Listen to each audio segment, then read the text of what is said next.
Morning children. Online class third subject Hindi पाठ 17 हार की जीत। ये पाठ पढ़ने का हमारा उद्देश्य क्या है? पशुओं से प्रेम करने की सलाह देना और असहायों की सहायता करने की प्रेरणा देना और किसी को धोखा न देने की आप लोगों को सीख देना है। तो आइए हम अपनी ये छोटी सी एक कहानी पढ़ते हैं। बाबा भारती के पास एक घोड़ा था। बाबा भारती उसे सुल्तान कहकर पुकारते थे। वह घोड़ा बहुत सुंदर और बलवान था। उसकी तरह का दूसरा घोड़ा सारे इलाके में न था। बाबा भारती उसे बहुत प्यार करते थे। भगवान के भजन पूजन से जो समय बचता था वह घोड़े के सेवा में लगा देते थे। बाबा भारती ने अपना सब कुछ छोड़ दिया था। वे गांव में के बाहर एक छोटे से मंदिर में रहते और भगवान का भजन करते थे, पर सुल्तान से बिछड़ने की बात उनसे सहन न होती थी। वे उसकी चाल पर लट्टू थे।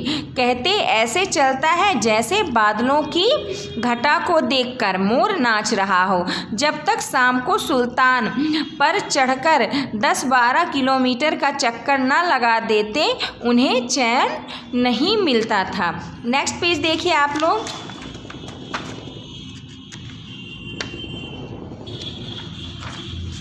खड़क सिंह उस इलाके का प्रसिद्ध डाकू था। लोग उसका नाम सुनकर कांपते थे। धीरे धीरे सुल्तान की कीर्ति उस तक भी पहुंच गई। वह उसे देखने के लिए अधीर हो उठा। एक दिन दोपहर के समय बाबा भारती के पास पहुंचा और प्रणाम करके बैठ गया। बाबा भारती ने पूछा, खड़क सिंह क्या हाल है? तो आपकी दया है, खड़क सिंह ने सिर झुकाकर उत्तर दिया। बाबा भारती इधर कैसे आ गए? खड़क सिंह सुल्तान को देखने की चाह खींच लाई। बाबा भारती विचित्र जानवर है, देखोगे तो प्रसन्न हो जाओगे। खड़क सिंह मैंने भी बड़ी प्रशंसा सुनी है। बाबा भारती उसकी चाल तुम्हारा मन मोह लेगी। खड़क सिंह कहते हैं देखने में बड़ा सुंदर है। बाबा भारती क्या कहना, जो एक बार देख लेता है जीवन भर नहीं भूलता। खड़क सिंह बहुत दिनों से उसे देखने की इच्छा थी, आज उपस्थित हो सका हूँ। बाबा और खड़क सिंह दोनों अस्तबल में पहुँचे। बाबा ने घोड़ा दिखाया घमंड से। खड़क सिंह ने घोड़ा देखा आश्चर्य से। उसने हजारों घोड़े देखे थे, पर ऐसा सुंदर घोड़ा उसकी आंखों में कभी नहीं गुजरा था। सोचने लगा भाग्य की बात है, ऐसा घोड़ा खड़क सिंह के पास होना चाहिए था। इस साधु को ऐसी चीज़ों से क्या लाभ है? कुछ देर आश्चर्य से चुपचाप खड़ा रहा। फिर उसके हृदय में हलचल होने लगी। बच्चों की सी अधीरता से बोला, परंतु बाबा जी इसकी चाल न देखी तो क्या देखा? बाबा जी भी मनुष्य ही थे। अपनी वस्तु की प्रशंसा दूसरे के मुख से सुनकर उनका हृदय भी अधीर हो गया। घोड़े को खोलकर बाहर लाए और उसकी पीठ पर हाथ फेरने लगे। फिर एकाएक उचककर घोड़े पर सवार हो गए। घोड़ा हवा की तरह दौड़ने लगा। उसकी चाल देखकर खड़क सिंह के हृदय पर सांप लौट गया। वह डाकू था और जो वस्तु उसे पसंद आ जाए उस पर वह अपना अधिकार समझता था। उसके पास ताकत थी और आदमी थे। जाते जाते उसने कहा, बाबा जी यह घोड़ा मैं आपके पास नहीं रहने दूंगा। बाबा भारती डर गए। अब उन्हें रात को नींद नहीं आती थी। सारी रात अस्तबल की रखवाली में काटने लगी। हर समय खड़क सिंह का डर बना रहता था। कई महीने बीत गए पर वह न आया। धीरे धीरे बाबा भारती कुछ असावधान हो गए। वे इस डर को सपने की तरह झूठा समझने लगे। एक दिन संध्या का समय था। बाबा भारती सुल्तान की पीठ पर सवार होकर घूमने जा रहे थे। एक दिन संध्या का समय था। बाबा भारती सुल्तान की पीठ पर सवार होकर घूमने जा रहे थे। इस समय उनकी आंखों में चमक थी और मुंह पर प्रसन्नता।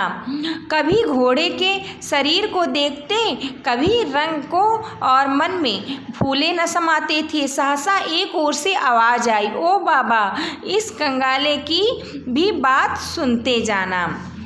आवाज में करुणा थी। बाबा ने घोड़ा रोक लिया। देखा एक अपाहिज पेड़ की छाया में पड़ा कराह रहा है। बाबा बोले, कहो तुम्हें क्या कष्ट है? अपाहिज ने हाथ जोड़कर कहा, बाबा मैं दुखी हूँ, मुझ पर दया करो। यहाँ से रामबाला 5 किलोमीटर है, मुझे वहाँ जाना है, मुझे घोड़े पर चढ़ा लो, परमात्मा तुम्हारा भला करेगा। बाबा ने पूछा, वहाँ तुम्हारा कौन है? अपाहिज ने कहा, दुर्गा दास वैद्य का नाम आपने सुना होगा, मैं उनका सौतेला भाई हूँ। बाबा भारती ने घोड़े से उतरकर अपाहिज को घोड़े पर बैठाया और उसकी लगाम पकड़कर धीरे धीरे चलने लगे। सहसा उन्हें झटका सा लगा और लगाम उनके हाथों से छूट गई। उनके आश्चर्य का ठिकाना न रहा जब उन्होंने देखा कि अपाहिज घोड़े की पीठ पर तनकर बैठा है और घोड़े को भगा लिए जा रहा है। उनके मुंह से भय, आश्चर्य और निराशा से मिली हुई चीख निकल गई। यह अपाहिज खड़क सिंह था। जो खड़क सिंह डाकू था वो किसका भेष बदल के आया था? अपाहिज का भेष बदल के आया। और वो क्या किया? धोखे से बाबा भारती का घोड़ा क्या किया? लेकर चला गया। बाबा भारती कुछ देर चुप रहे, फिर कुछ सोचकर पूरे बल से चिल्लाकर बोले, खड़क सिंह जरा ठहर जाओ। आवाज़ सुनकर खड़क सिंह ने घोड़ा रोक लिया और उसकी गर्दन पर प्यार से हाथ फेरते हुए बोला, बाबा जी यह घोड़ा अब नहीं दूंगा। बाबा बोले, पर एक बात सुनते जाओ, एक प्रार्थना करता हूँ, उसे अस्वीकार न करना, नहीं तो मेरा दिल टूट जाएगा।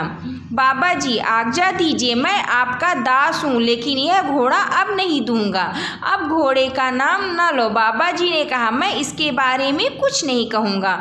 मेरी प्रार्थना यह है कि इस घटना को किसी के सामने प्रकट न करना। खड़क सिंह का मुंह आश्चर्य से खुला रह गया।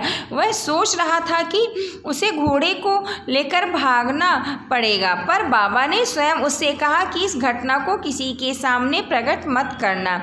इसका क्या कारण हो सकता है? उसने बहुत सोचा, पर कुछ समझ में नहीं आया। हारकर उसने बाबा जी से पूछा, इससे आपको क्या डर है? बाबा भारती ने उत्तर दिया, अगर लोगों को इस घटना का पता लग गया तो वे किसी गरीब पर विश्वास नहीं करेंगे। यह कहते कहते उन्होंने सुल्तान की ओर से इस तरह मुंह मोड़ लिया जैसे उनका उससे कभी कोई संबंध न था। बाबा भारती चले गए, पर उनके शब्द खड़क सिंह के कानों में उसी तरह गूंज रहे थे। सोच रहा था, कैसे ऊंचे विचार हैं, ऐसा मनुष्य मनुष्य नहीं देवता है। रात के अंधेरे में खड़क सिंह बाबा भारती के मंदिर में पहुंचा। चारों ओर सन्नाटा था।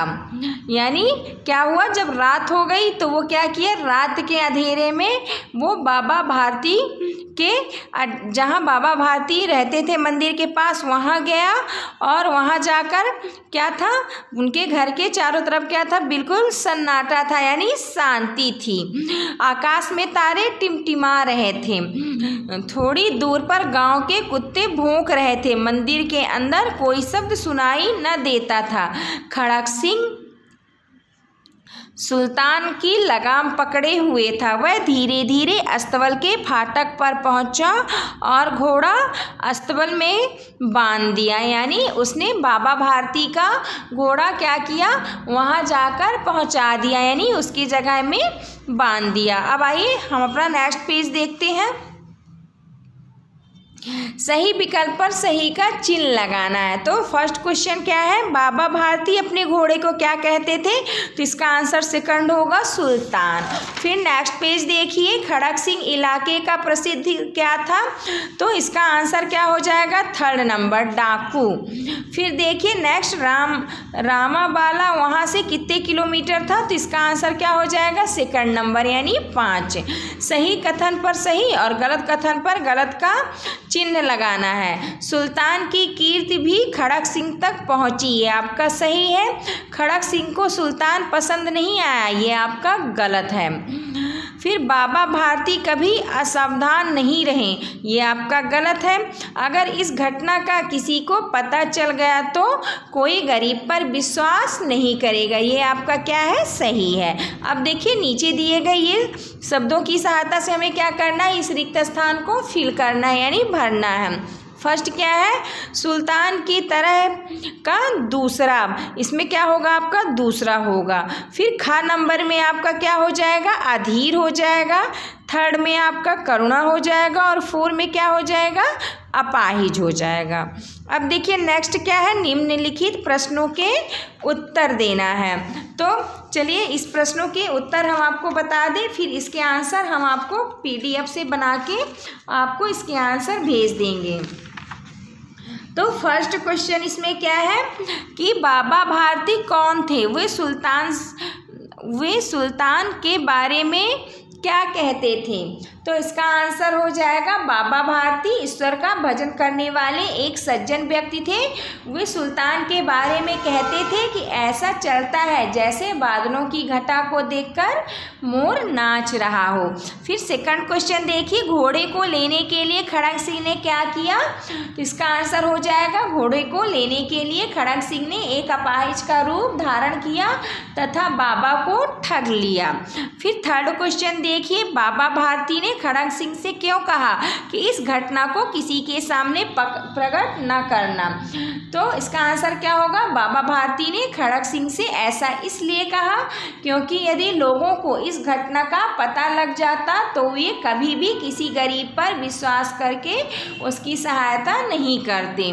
फिर देखिए खड़क सिंह घोड़े को वापस अस्तबल में क्यों बांध गया, तो इसका आंसर क्या हो जाएगा, खड़क सिंह ने बाबा भारती की बात सुनकर सोचा कि यह व्यक्ति कितने उच्च विचारों वाला है, यह मनुष्य नहीं देवता है, अतः अपने कार्य पर उसे पछतावा हुआ और इसलिए वह रात के अंधेरे में सुल्तान को बाबा भारती के यहाँ अस्तबल में बांधकर चला गया।